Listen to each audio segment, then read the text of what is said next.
নমস্কার বন্ধুরা, আবার একটা সুন্দর ব্লগ নিয়ে আপনাদের সঙ্গে হাজির হয়েছি।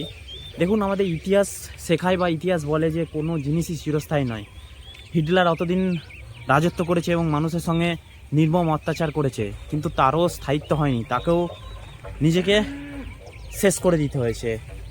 যে কোনো ইতিহাসের বড় বড় রাজা মহারাজা যারা আমাদের দেশকে রাজত্ব করে গেছে, দেশকে চালিয়েছে বা দেশকে ইংরেজরা শাসন করেছে, সবার কিন্তু স্থায়িত্ব নাই, সবাইকে চলে যেতে হয়েছে এই পৃথিবী ছেড়ে বা তার রাজত্ব, তার সাম্রাজ্য ছেড়ে।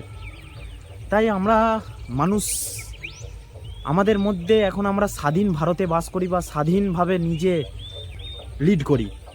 তো সেক্ষেত্রে তারা যেহেতু তারা সারা জীবন তাদের রাজত্ব চালিয়ে যেতে পারে না, আমরা মানুষরা আমরা একে অপরের উপরে রাগ ঝগড়া ঝাঁটি করে মনে হয় প্রচুর দিন অনেক দিন রয়ে যেতে পারবো। দেখুন, এই বিষয়ে একটা কথা বলি। দেখবেন প্রত্যেকটা বাড়ির, প্রত্যেকটা ফ্যামিলি তার পাশের বাড়ির কাকা জেঠা বা তার পাড়ার কোনো পাশের বাড়ির সঙ্গে ঝামেলা হয়ে থাকে।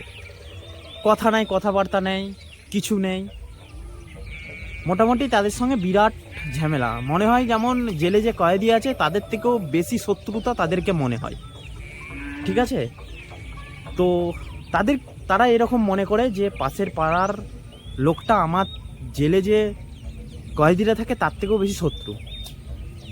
তো আমি একটা কথা বুঝি না যে অথচ ওই যে পাড়ার যে বা পাশের যে বাড়ি বা ভাইয়ের যে গণ্ডগোলটা, ওইটাই আবার মীমাংসা হয়ে যায়। ধরো কোনো অনুষ্ঠান বাড়ি, কারো বিয়ে বাড়ি, কারো শ্রাদ্ধ বাড়ি, কারো অন্নপ্রাশন বাড়ি, ওতে একটা সৎসালা ডেকে আবার ঠিক হয়ে যায়। এর কারণ কি? এর কারণ হচ্ছে মানুষের একটা রাগ। সে রাগটাকে কন্ট্রোল করতে পারে না। তার নিজের ভাই পাশের পাড়ার বিপদে আপদে ডাকলে তাকেই পাবে, কিন্তু তাকে সে সহ্য করতে পারে না।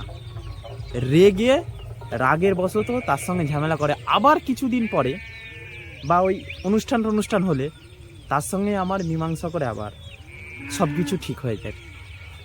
এর কারণ কি? এর কারণ হচ্ছে মানুষের রাগ। সেই রাগকে সবাই কন্ট্রোল করতে পারে না। এই কন্ট্রোল না করতে পারার জন্যই মানুষের মধ্যে বিভেদ, ঝগড়া, মারামারি, হিংসা সব কিছুই সৃষ্টি হয়। তাই একটা কথাই বলবো, যতটুকু পারা যায় মানুষের রাগকে কন্ট্রোল করার চেষ্টা করো। সো আজকের জন্য এইটুকুনি, দেখাচ্ছে পরের ভিডিও।